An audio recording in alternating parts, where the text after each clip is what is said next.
కొత్త నిబంధనలో ఉన్న కొన్ని సంఘాలని చూద్దాం, వాటి విశేషాలు.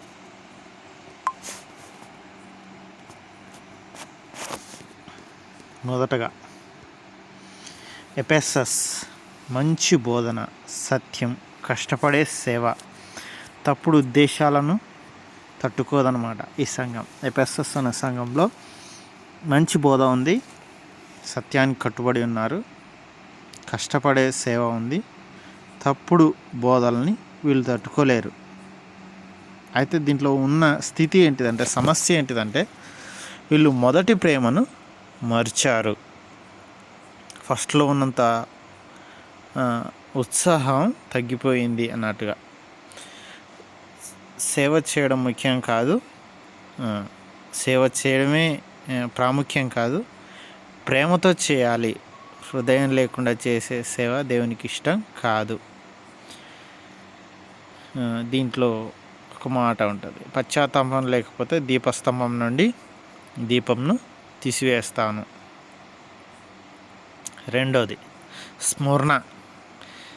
ఈ స్మరణలో తీవ్ర హింస ఉంది, పేదరికం ఉంది, కానీ ఆత్మీయంగా ధనవంతులుగా ఉన్నారు. వీళ్ళలో ఎలాంటి తప్పులు కూడా ఏం కనిపించవు, కానీ వీరు పేదరికంలో ఉన్న సంఘము, కష్టాల్లో ఉన్నప్పటికీ విశ్వాసంలో బలపడి ఉన్నారు. వీళ్ళు మరణం వరకు నమ్మకంగా ఉండు, నేను నీకు జీవకిరీటం ఇస్తాను అనే వచనం. ఇంకోటి మూడోది పెర్గమాస్.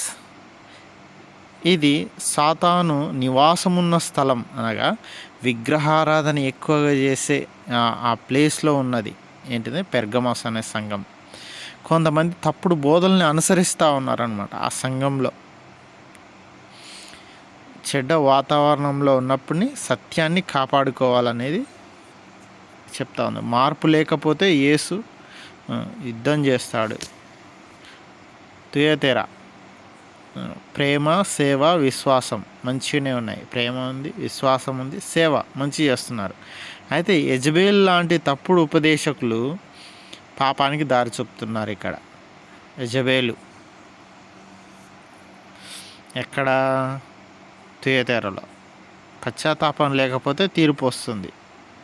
సార్దిస్ బయటకు జీవించి ఉన్నట్లు కనిపిస్తుంది, సమస్య లోపల తీవ్రంగా ఆత్మీయంగా చనిపోయింది. సమస్య ఆత్మీయ స్థితిలో వీళ్ళు వెనకబడి ఉన్నారు. అంటే బయటికి మాత్రం మంచిగా కనిపిస్తూ ఉన్నారన్నమాట. అంటే పేరు మాత్రమే క్రైస్తవుడు,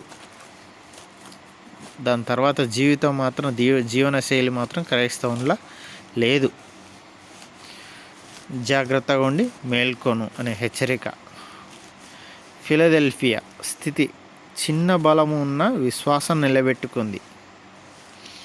ఫిలదెల్ఫియాలో చిన్న సంఘం, కానీ విశ్వాసంలో మాత్రం పెద్దది. తప్పు లేదు, మంచి సంఘం. సమస్య ఏమన్నా ఉందంటే తప్పేం లేదు, మంచి సంఘం. చిన్నవారైనా దేవునికి నమ్మకంగా ఉండేవారు గొప్పవారు అవుతారు. తెరిచిన తలుపులు దేవుని సేవకు అవకాశాలు ఇస్తూ వచ్చిందనమాట. లవోదికయ ధనవంతులు, సౌకర్యం కలిగిన వాళ్ళు ఈ లవోదికయ సంఘంలో ఉన్నారు. వీళ్ళు ఎట్లా ఉన్నారంటే గోరువెచ్చగా, దేవుని పట్ల ఆసక్తి లేదు, ఆధ్యాత్మికంగా చల్లగానో వేడిగానో కాకపోవడం ప్రమాదకరం. నిన్ను ఉమ్మివే ఉద్దేశించుతున్నాను అని హెచ్చరిక పొంది ఉన్నారు. ముఖ్య సందేశం ఇక్కడ పద్మాసు ద్వీపంలో యోహాను గారు అక్కడ దర్శనాన్ని చూశాడు. అక్కడనే ప్రకటన గ్రంథం రాయబడింది అన్నట్టుగా మనం చూసుకోవచ్చు.